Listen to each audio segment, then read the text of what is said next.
Les figures usuelles. Nous avons déjà vu la définition d'un losange et déjà construit un losange dont on nous donnait un côté 4 cm. Je vous rappelle qu'un losange c'est un quadrilatère qui a 4 côtés de la même longueur.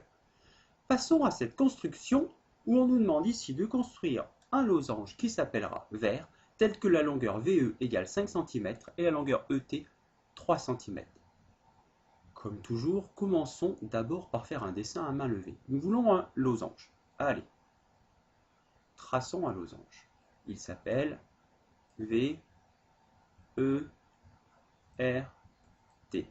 Nous avons donc 4 côtés de la même longueur. Maintenant, la longueur VE. La longueur VE mesure 5 cm. VE est un côté, ce qui veut dire que tous les côtés de notre losange mesureront tous 5 cm. Maintenant, on nous donne une information supplémentaire. C'est la longueur ET. Donc c'est en fait une diagonale de notre losange qui mesure ici 3 cm. Donc ici on aura 3, ici on a 5, et bien sûr ici on a aussi 5, comme on l'a dit tout à l'heure, partout. Il nous faut donc passer à notre dessin en vraie grandeur. Quand on nous donne une diagonale et un côté, nous pouvons très bien du coup commencer par tracer, pourquoi pas, allez, la diagonale d'abord, la diagonale TE. Allez, prenons une règle et traçons donc un segment qui mesure 3 cm. Pour moi, avec la règle que j'ai ici, comme elle est graduée en millimètres, je vais prendre 30.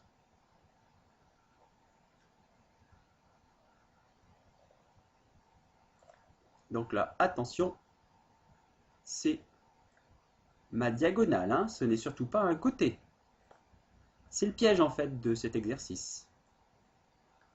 Maintenant, si je regarde bien, la longueur TV mesure 5, la longueur EV mesure 5.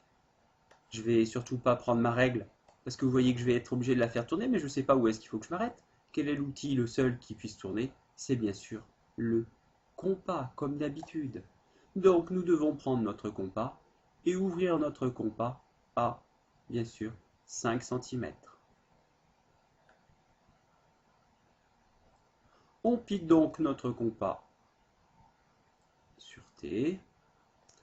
On fait donc un arc de cercle de centre T et de rayon 5 cm.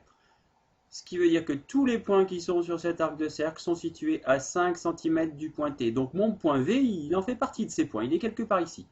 Pour l'instant, je ne sais pas où. Pour savoir exactement où il va être, je vais donc aussi, comme la longueur VE mesure 5 cm, tracer un arc de cercle, cette fois-ci de centre E et de rayon 5 cm. Tous les points sur cet arc de cercle sont bien à 5 cm du point E. Donc si on regarde, on a donc un point qui est à la fois à 5 cm du point T et à 5 cm du point E, c'est lui. Donc j'ai mon point V. Je peux bien sûr tracer mes deux côtés VE, VT ici, pardon, et VE.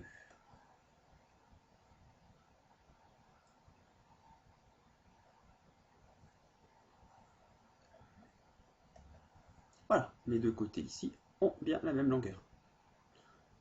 Pour la suite, c'est assez simple.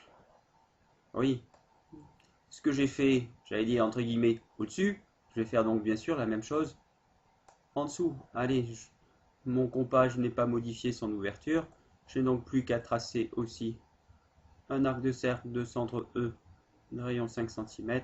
Je fais pareil pour le point T, un arc de cercle de centre T de rayon 5 cm. Mes deux arcs de cercle se coupent en un point. Ce point est bien sûr le point cherché.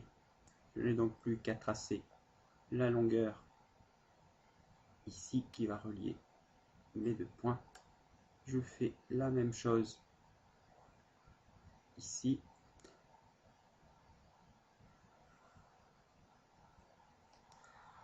Je n'oublie pas de mettre la lettre, c'était la lettre R, et de terminer par mon codage. Alors certains pourraient me dire, mais est-ce qu'on était obligé de commencer par la diagonale? Non, bien sûr que non. Comment est-ce qu'on aurait fait? On aurait pu très bien commencer par tracer un segment qui mesurait 5 cm, qui allait par exemple de V à E, Et après, qu'est-ce qu'on aurait fait? Après, on aurait tracé ici un arc de cercle à 3 cm du point E. Donc j'aurais fait un arc de cercle à 3 cm du point E ici. Quand à partir du point V, j'aurais pris et j'aurais tracé un arc de cercle à 5 cm. Arc de cercle de centre V, bien sûr. Comme ça, après, j'aurais pu terminer ma figure avec ma diagonale et mon côté. L'avantage d'avoir commencé par la diagonale, c'est que vous voyez que je n'ai pas eu à modifier l'ouverture de mon compas. Après, c'était toujours la même pour faire le tour. C'était l'avantage. Sinon, effectivement, ici, vous êtes obligé de changer l'ouverture du compas, puisque ici, ça mesure 3 et ici, ça mesure 5. Voilà pour la construction du losange. Donc, il faudra bien faire attention à cette construction par rapport à la première qu'on avait déjà vue.